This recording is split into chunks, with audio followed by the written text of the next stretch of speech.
People of the faith know about the patience of Job. People of the green and white know about the patience of Joe. Centuries after Job's fortitude was rewarded, Joe Klecko is about to finally receive his due enshrinement in the Pro Football Hall of Fame on Saturday.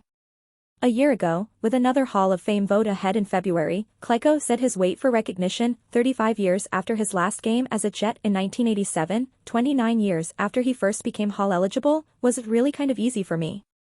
I've been in the construction business all my life. I had times where I had the job and I walked in the door to sign the contract, and I hear that something went wrong, it's going the other way. So I've learned not to get too excited about anything unless the check's in the bank, know what I mean? So do all the Jets fans who waited as long and perhaps not as patiently for Klecko's induction. Then it happened in February in Phoenix. The construction project was all but completed. The Klecko check cleared. Joe, as a senior candidate, became a Hall of Fame finalist for the first time. Then he was elected to the Canton, Ohio, shrine as a member of the class of 2023. When it didn't happen, I always said next year. I figured if it was to be, and it was God's will, it would happen, he said backstage at the NFL Honors broadcast February 9th. It's unfathomable, hard to put in perspective. It's awesome. It only gets more awesome this week.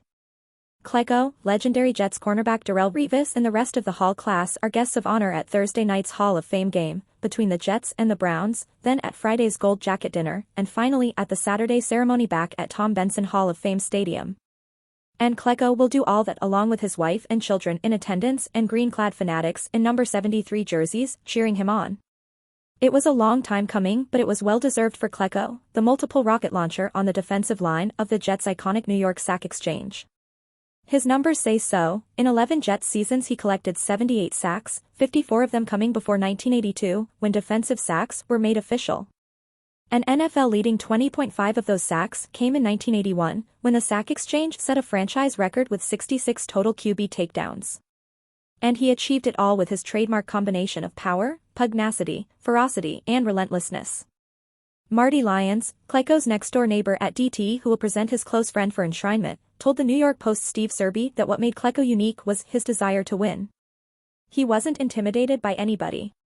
You could put him up against somebody that was 6'8", he didn't care. You didn't realize how good Joe was till you watched the film on Monday. You're playing right alongside of him, but you don't realize what he did to make that offensive lineman look so silly. Once Joe got into the heads of the offensive linemen, he could do anything you want. He would just look at me and give me a nod or move his head in one direction, and I knew what he was gonna do.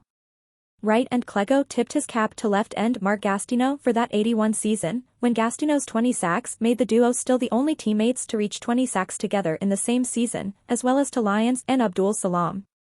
The Sack Exchange was a big deal, Klecko said. We put fear in people's eyes. And if not fear, the look inside the face masks of many opposing guards and tackles was one of resignation to a long day ahead, especially against 73. And Joe brought his fire from 3 different positions over his Jets career, D-end, D-tackle and nose, earning at least 1 Pro Bowl berth at each, 4 total. He is still only one of 3 players to achieve that position trifecta, along with Bears DL Dan Hampton and multi-talented Giant Frank Gifford. Buffalo guard and fellow Hall of Famer Joe DeLamielleure, a longtime Klecko supporter, recalled at ProFootballHallOfFame.com having to block Joe Green and Merlin Olsen in the same decade he ran into Klecko twice every regular season.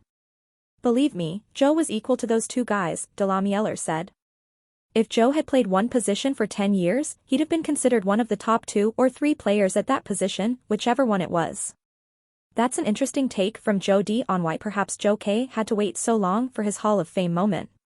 Sometimes the more you can do works out great, and other times it slows your relentless path to your destiny. 3 things happened in 30 years, Lyons said. Joe went into the Jets' Ring of Honor, they retired his number, and the third one is that Joe became a man of faith. And maybe God said, hey, you know what, Joe? You deserve to be in the Hall of Fame because you deserved to be here a long time ago. You used your platform for the benefit of others. And now you found your purpose in life. Now you're gonna be in the Hall of Fame. It was an awesome wait. It was filled with roadblocks, in my mind, Klecko told NewYorkJets.com's Eric Allen. But what a grateful thing, what a tremendous thing it really is.